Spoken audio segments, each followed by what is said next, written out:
Have you ever ridden a horse before or even saddled one?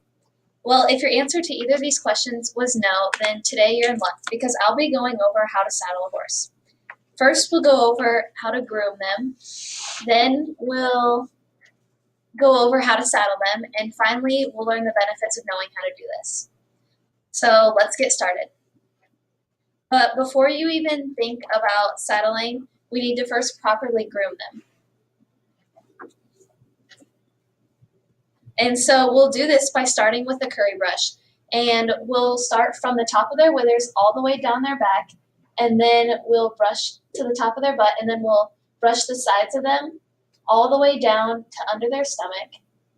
And when you brush under their stomach, you want to make sure to get all the dirt and dust or stickers that stuck onto them because this is where they're the dirtiest. They kick up a lot of dirt and mud or whatever they're doing when they run or walk around. So you want to make sure to get that really clean. And then after you're done currying, you're going to take the red brush and you'll do the same thing. You'll brush their backs all the way down the side again, start at the withers, and then make sure to get underneath because that's where they get the dirtiest. And then you repeat these on either sides, and then once you've done this on both sides, then you can start saddling.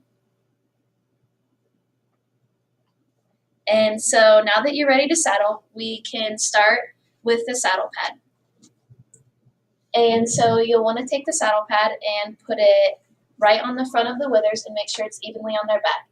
But sometimes they'll kind of be curious about what you're doing, so you want to show them just so they don't freak out when you throw something on them. So you put it on the front of their withers, make sure it's even on their back, and then after that you can throw the saddle on. And then the saddle or the pad protects them from getting saddle sores, which look like this.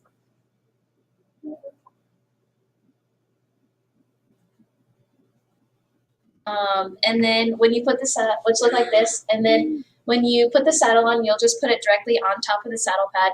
Make sure it's evenly on their back, and then make sure the saddle pad underneath the saddle is even on both sides. And so now that we've got that correctly placed on their back, we can start saddling him. And so the first thing you want to do is put the stirrup on top of the saddle horn so you can easily grab the girth underneath them.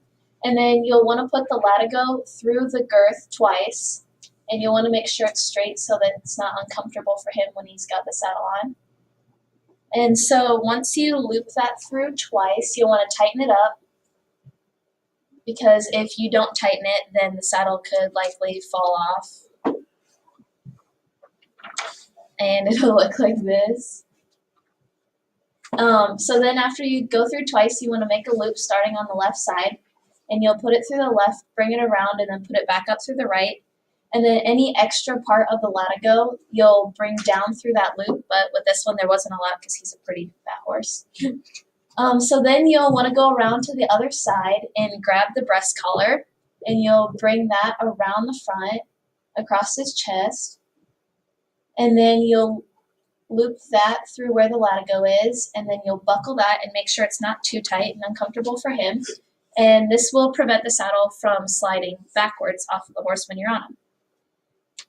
And now that you have your breast collar done, you'll go to the bucking strap, which is underneath him, and you'll just bring that up and buckle it also. And the bucking strap prevents the saddle from sliding forward when he's bucking or when you're getting on the horse. And so now that you're done with that, you can put it back down, and we'll start putting the halter on. And so when you put the halter on, you'll just put there's a ring on it, and you'll put it right up his nose and make sure that you've got it on straight, because I had it on backwards the first time.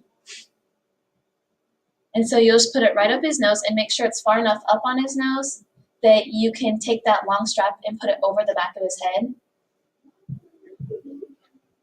And then you'll just buckle that and make sure it's not too tight or uncomfortable for him.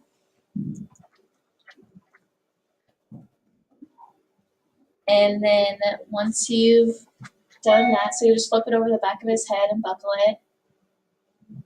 And then once you've done that, you can see the tie down right there that's hanging down.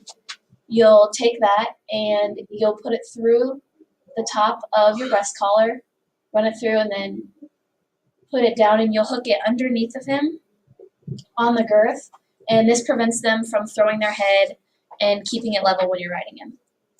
And so once you've done that, you've successfully saddled a horse. And so you may be wondering why you should know how to do this, but it's for when you're learning how to ride and you're taking care or learning to take care of a horse. Many people learn lessons that they can apply outside in their other lives. And so, or their lives outside of horses. And according to Pamela Johnson, who's a reporter for the Report Herald, there's a horse named Mac that was being rode by a middle schooler, and the middle schooler was riding Mac through an obstacle course. And when they went through this obstacle course together, it taught the middle schooler how to get around bullies and find his safe zones, which would be his friends or his family. And it taught Mac a few things too about trust issues.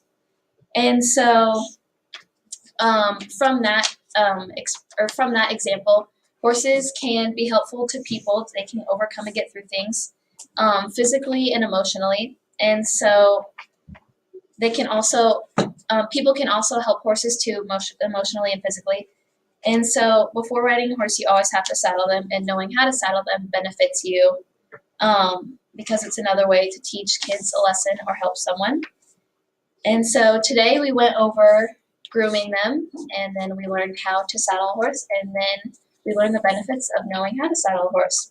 And so if I were to ask you again if you've ever saddled a horse, it would probably still be no, but at least now you know how to if you ever needed to.